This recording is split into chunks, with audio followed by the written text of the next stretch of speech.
평범한 사람들이 비현실적인 얘기하고 노는 취미 토크쇼. 안녕하세요, 김어진쇼의 김어진입니다. 오늘은 게스트가 없지만 이야깃거리는 준비되어 있어요. 그동안 제 주변 많은 분들께서 궁금해하셨던, 그리고 제가 언젠가는 여러분께 해드리기로 약속했던 호주 워킹 홀리데이 생활의 자세한 이야기를 해드리려고 합니다. 드디어! 지금 보고 계신 거는 그레이트 오션 로드라고 해서 멜버른에 가면 한 번은 가봐야 된다고 하는 굉장히 멋진 해변도로 관광지를 갔을 때 찍은 건데요. 일단은 맨 처음 시작부터 천천히 말씀드릴게요. 아주 천천히.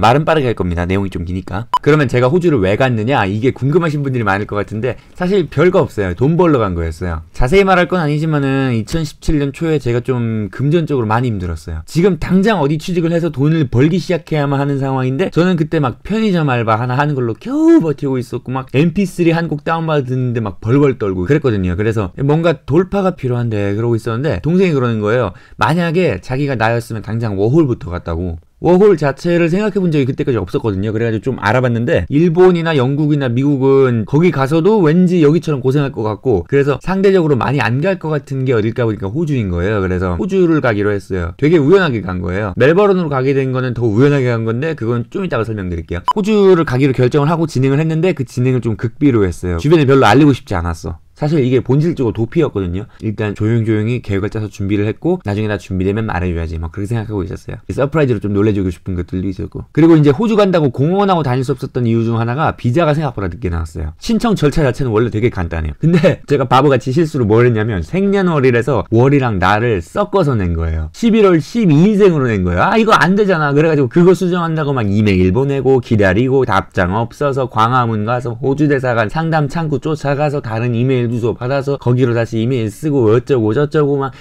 비자가 나오는지 마는지 그런 어떤 펜딩 상태니까 사람들한테 나 호주 간다라고 공언할 수는 없고 그렇게 애매한 신분 상태로 거의 뭐 한 달 버렸어요. 그러고서 결국 비자가 나온 게 3월 16일. 일단 비자가 나오니까 거기서부터는 이제 일사천리로 딱딱 실행을 계획한 대로 쫙 하죠. 가이드 책 보니까 체크리스트가 이래요. 영문 이력서 몇 부 만들어 놓고 휴대폰 정지하고 공항 도착하면 제일 먼저 유심사서 바깥 끼고 멜버른으로 가는 거니까 마이키라고 교통카드가 있어요. 그걸 사서 충전해 놓고 임시 숙소에 딱 짐 풀면 제일 먼저 은행 계좌 열어서 가져간 현찰 집어넣고 납세번호 발급받고 혹시 모르니까 페이팔 열어놓고 인터넷으로 일 구하고 집 구해서 이제 숙소로 가서 일 시작하면 끝. 아주 간단해요. 워홀이고 혼자 가는 거니까 가능한 건데요. 계획을 짜놓고 보니까 체크리스트가 1페이지밖에 안 돼. 그 이후로 저의 인생은 말하자면 그 체크리스트에 뭔가를 넣고 빼고 체크하고 그러는 과정이었어요. 바꿔 말하면 뭐 그 이상 제 인생에는 계획이랄 게 크게 없었죠. 그게 어느 정도 제 인생관을 좀 바꾼 바가 있어요. 나중에 얘기 드릴게요. 자, 그럼 아까 얘기 나왔는데 제가 왜 하필 호주에서도 멜버른으로 갔느냐. 동생이 이제 호주 워홀 가라면서 말해준 게 자기 친구가 멜버른에 있대요. 이제 좀 있으면 비자가 끝난다고 하기는 하는데 그래서 그래? 그런 식으로 생각하고 말았는데 숙소를 구해야 되잖아요. 에어비앤비로 최초의 임시 숙소를 막 찾아보다 보니까 멜버른 외곽 지역에 박스힐이라는 곳이 있는데 거기에 숙소가 진짜 싸게 나온 게 하나 있어요. 보니까 그렇게 나쁘지도 않아. 되게 안 팔리는 지역이고 학생이니까 싸게 내놓은 것 같아. 그래서 그래? 박스힐? 멜버른? 아까 내 동생이 멜번 말했지. 그래 거기로 가자. 그래 그냥 거기로 간 거예요. 우연하게 고른 곳인데 잘 갔다 싶어요. 뭐 애초에 뉴스에 보면 맨날 멜버른이 세계에서 제일 살기 좋은 도시로 그러면 몇 년째 꼽히고 있어요. 근데 솔직히 그건 잘 모르겠고 출국 마지막 단계가 환전받는 거였어요. 빼고 보니까 95만원 정도를 바꿔놨더라고요. 진짜 많이 바꿔놨네. 그게 호주 달러로 이제 1100달러 어치를 뽑아온 건데 그걸 딱 손에 들으니까 그 생각이 나더라고요. 이게 얼마나 많은 돈인지 모르겠지만 이것 떨어지면 큰일 난다. 이것 떨어지면 진짜 무슨 수를 구해서든지 내가 이제 잡을 구하고 집을 구해야 된다. 그 생각이 나더라고요. 그런 식으로 동기부여하고 싶지 않은데 그렇게 동기부여가 되더라고요. 2017년 3월 25일이 토요일이었어요. 그날 20th 타임라인 사람들을 일부러 만나서 술 마시면서 그냥 지나가듯이 말했어요. 나 호주 간다? 그래가지고 사람들이 처음에는 자기들이 뭘 들었는지 믿지를 못하는 거야. 그래서 서로 눈치 보다가 뭐라고요? 호주 간다고요? 대박 막 그러고 놀라가지고 막 눈치를 당연히 못 챘을 거예요. 제가 그때까지 극비로 하고 있었으니까 가서 이제 호주에서 철학하는 백완공 되는 거 아니냐는 드립이 나오고 백완공도 하지 않았고 철학도 하지 않았어요. 뭐 자세한 얘기 나중에 알려드릴게요. 저는 참고로 거기서 개발하고 접시 딱 나왔어요. 여튼 그렇게 작별을 고하고 여권이랑 챙기고 캐리어 챙기고 노트북 가방 챙기고 최소한의 옷까지 입어서 다음날 26일이 일요일인데 아침에 엄마랑 동생이랑 셋이서 차에 타고 김포공항으로 갔죠. 출국 자체는 뭐 전주나 제주 내려갔다 오듯이 그렇게 덤덤하게 했어요. 갈 때 경로가 어땠냐면 일단 베이징에 가요. 그래서 12시간 체류를 하고 쿠알라룸푸르 가요. 거기서 거의 뭐 뛰다시피 해서 환승을 해요. 그래서 멜버른 멜버른 가는 비행기를 타고 하루 종일 비행기로 이제 이동해서 이제 멜버른 도착하면 오밤중이라는 거예요. 일단 비행기 탔죠. 아주 자연스럽게. 남방항공에서 점심밥을 딱 주는데 솔직히 그게 호주 생활 전체 하면서 받아먹었던 기내식 중에서 제일 좋았어요. 싹싹 긁어 먹었고요. 보시다시피 북경공항 딱 도착을 했는데 생각보다 북경공항이 심심했어요. 오히려 비행기에서 북경 내려다본 게 더 재미있었어요. 와, 세상에 산이 없이 도시들이 그렇게 듬성듬성 있는 모습은 정말 처음 봤는데 신기했어요. 북경공항은 이제 3층 구조고 어디 캐리어 맡겨놓고 한 2시간 정도 빙 둘러보면 더 이상 볼 게 없어요. 그렇다고 제가 그 12시간 체류 가능한 거 이용해서 북경 시내를 버스 타고 갔다 올 거냐, 뭐 그것도 솔직히 깜냥이 안 되고, 그래서 죽치고 앉아 있었어요. 그냥 노트북 켜서 그냥 인터넷 해보고. 희한한 게 중국에서는 구글이 차단돼 있잖아요. 그래서 어떤 웹사이트에서 구글이 제공하는 자바스크립트를 갖다 쓰면 그 웹사이트가 작동을 하네요. 그래서 북경에서 불침번 들어가니까 안 열리는 거라. 그래서 그거 수정한다고 막 1시간인가 버리고 저녁 때 되니까 거기 패밀리마트 북경공항점인 거죠. 거기 가서 도시락 하나 시켜가지고 데워 먹고. 아직은 한국에서 살던 거랑 비슷한 느낌이었어요. 아무튼 그래서 밤 12시쯤 되니까 이제 드디어 에어아시아 항공편 입장이 가능하다 해가지고 이제 들어갔죠. 아 근데 솔직히 에어아시아 관련해서는 별로 추억하고 싶지가 않아요. 여러분 에어아시아 아시죠? 예, 웬만하면 피하시기 바랍니다. 멜버른 툴라마린 공항에 도착 게이트로 딱 나왔는데 와, 이게 뭐랄까, 제가 여길 편도로 왔거든요. 그러니까 옌병 내가 적도를 넘어서 남반구 호주 대륙에 와버렸구나, 그 생각이 팍 나더라고. 충격을 받고 나서 어느 정도 정신을 차리고 나니까 이제 배가 고프죠. 공항에 이제 푸드코트 맥도날드 있을 거 아니에요. 아주 안전하게 빅맥 세트를 시켜 먹었어요. 세트 메뉴를 영어로 밀이라고 하더라고요. 다이어리 열어가지고 이제 내가 돈 얼마 썼나 체크하고 보니까 내가 지금 이미 $1,100에서 얼마를 까먹은 거야, 현찰로. 아, 그때부터 좀 패닉이 오기 시작을 했어요. 이제 진짜 어떡하나. 계획을 짜놓은 건데 계획이 너무 엉성해 보이는 거야. 체할 것 같은 거 꾹꾹 눌러가면서 이제 빅맥 세트를 다 먹고 한숨을 푹 쉬고 잠시 앉아서 생각을 좀 했죠. 보니까 숙소 체크인이 다음날 오후 2시인데 그때까지는 일단 어디 가서 시간을 때운다. 그리고 일단 숙소 들어가서 짐을 풀고 한숨 쉬고 그 다음에 생각하자. 이게 당장의 계획이 되었어요. 그래서 그렇게 하기로 했어요.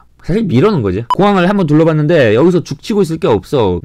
그러면 이러지 말고 그냥 시내로 바로 가자. 시내 가면 어떻게 되겠지 하고서 버스를 탔어요. 멜버른은 스카이버스라고 해서 $10를 딱 내면 시내 서쪽에 있는 서던 크로스역까지 그냥 직통으로 셔틀버스 이동을 시켜줘요. 버스 내에서 와이파이 된다고 하는데 와이파이 절대 안 되고요. 와이파이 왜 안 돼 하면서 보니까 30분 지나 있고 난 내렸어. 시내에 왔죠. 멜버른 시티에. 그날 그게 처음 온 거였어요. 멜버른이란 도시쯤 되면 뭐 솔직히 어디 가서 24시간 지낼 곳이 있을만할 것 같잖아. 절대 그렇지 않아요. 한국이랑 다르게 9시가 넘으면 사람 앉아있을 곳을 안 만들어줘요. 다 집에 가요. 24시간 카페 같은 게 어디 있어? 말도 안 되지. 그래도 혹시나 해가지고 이제 주변 다 둘러봤어요. 사실 둘러봤는데 여기랑 그 주변 해가지고 한 3시간 정도 돌아다닌 것 같아요. 그리고 12시쯤 됐겠지? 그래도 갈 데 없어. 그래서 결국 어디 갔냐면 그 역에 시외버스 대합실에 있더라고요. 거기가 24시간 열어주는가 봐. 보시다시피 아무것도 없는 곳인데 거기 눕고 그 밑에 캐리어 놓고 혹시나 누가 캐리어 건드릴까봐 발로 캐리어 맞고 누워서 잤죠. 한 4시간쯤 잤을 거예요. 한 번인가 이제 와서 이제 여기서 자면 안 된다고 주의 주고 가고 새벽 첫 차를 기다렸어요. 첫 차 탈 시간 한 15분, 20분쯤 돼가지고 벌떡 일어나서 이제 갔어요. 혹시나 놓칠까봐. 화요일 새벽 첫 차를 타고 박스리라는 곳까지 이렇게 딱 갔어요. 내렸는데 생각보다 아시안이 되게 많아요. 그 전철역이 이제 쇼핑센터처럼 돼 있어가지고 거기서 또 오전을 죽치고 있어야 되잖아요.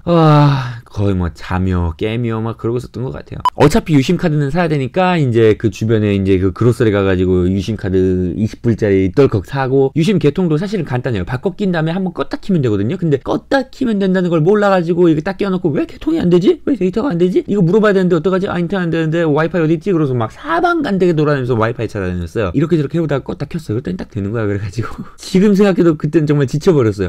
맥이 탁 풀려버린 그런 느낌이 있죠. 솔직히 그때까지만 하더라도 뭐 어디 가서 자지? 나 어떻게 하지? 막 그런 생각이 잔뜩 있던 때라 휴대폰 여는 것 가지고 고생하고 싶지 않았거든. 근데 휴대폰 여는 것조차도 그때 당시로서는 고역인 거야. 모르겠는 거야. 헤매는 거죠. 그래가지고 휴대폰 딱 되는 거 보니까 맥이 탁 풀려버렸어요. 2시간 정도 하면서 기력 충전하고 그러고서 보니까 여전히 시간이 할 일이 없는 거예요. 아직 12시야. 솔직히 외국 생활 한 번이라도 해보신 분들이라면 이렇게 요령 없이 하지 않아요. 보통은 그 숙소에다 전화를 하죠. 아, 내가 누구고 오늘 몇 시에 오기로 했는데 내가 사실 오늘 좀 일찍 와버렸다. 혹시 괜찮으면 내가 그 숙소에 좀 미리 가 있을 수 있겠느냐. 뭐 안 된다고 하면 근처에 가 있을 수 있는 데가 혹시 있겠느냐. 뭐 이런 얘기를 하면 되는 거예요. 그게 요령일 수 있거든. 근데 그 생각을 전혀 못했어요. 저는 그때 24시간 전만 하더라도 한국에 있었어요. 그러니까 한국에서 하던 방식대로밖에 생각을 못하는 거야. 그러니까 지금 막 12시간째 노숙을 하고 있는 거예요.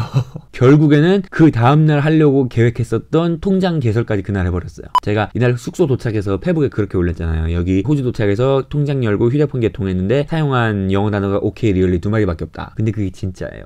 외국 살아보신 분들은 공감할 수도 있을지 모르겠는데 사실 호주쯤 되는 발전된 국가하면 저 같은 외국인 노동자가 할 말이 별로 그렇게 많지 않아요. 정해져 있어 할 말이. 내가 하고 싶은 일에 대해서 옵션들이 뭐뭐뭐가 있다. 그러면 그것들에 대해서 설명을 듣고 아 이게 정말 그러냐 아니냐 확인을 하고 선택을 딱 하면 받아가면 그만인 거예요. 우리가 슈퍼마켓을 가더라도 그냥 포장이랑 가격표 같은 거 읽어보고서 카트에 집어넣고 계산대 가서 그냥 물건 띡띡 담고 봉투 담아드려요? 아니요? 예? 그게 끝이잖아요. 우리가 슈퍼마켓에서 무슨 뭐 대화를 하지 않아요. 안녕하세요. 실례합니다. 어디 뭐가 있는지 알려주실 수 있을까요? 뭐 이런 대화 안 한다고. 워홀 준비하는 사람들이 제일 유명한 착각 중 하나가 아 워홀 가면 영어가 팍팍 늘겠지. 나는 영어밖에 쓸 수 없어야 되니까. 그런데 이 착각에 대해서는 많은 분들이 이미 반박을 해주셨어요. 영어가 딱히 늘지는 않아요. 영어를 안 배우려고 하면 얼마든지 안 배울 수 있어요. 그렇기 때문에 아 나는 외노자가 되었구나. 약간 그런 걸 자주 하는 의미에서 페북에 그렇게 써서 올렸었어요. 사람들이 그걸 보고 나서야 조금 믿더라고요. 공항 사진까지는 별로 믿지 않았어요. 이거 만우절이 너무 빠르지 않느냐 막 그런 얘기들 했었는데 제가 이제 유심 개통한 거 이제 딱 사진 올리고 이제 오케이 리얼리 두 마디만 했다라고 하니까 사람들이 이제 좀 진짜 갔나 보다 막 그런 생각을 슬슬 하기 시작을 했죠. 그리고 여기까지가 임시 숙소에 도착한 얘기예요. 아직 제가 한국 출발한 지 24시간이 안 됐고요. 호주 생활 첫날이 안 지났어요. 아직 이야기는 시작도 안 한 겁니다. 근데 시간이 좀 길어졌으니까 나머지 자세한 이야기는 다음에 하도록 하겠습니다. 끝으로 맨 처음에 살짝 보여드렸던 영상을 좀 더 보여드리고 끝내도록 하겠습니다. 이게 그레이트 오션 로드인데요. 이게 갔던 날이 아마 5월 5일인가 그랬을 거예요. 자세한 얘기는 또 그때 또 들려드릴 수 있을 것 같아요. 일단 여기서 끊겠습니다. 김어진이었습니다. 감사합니다.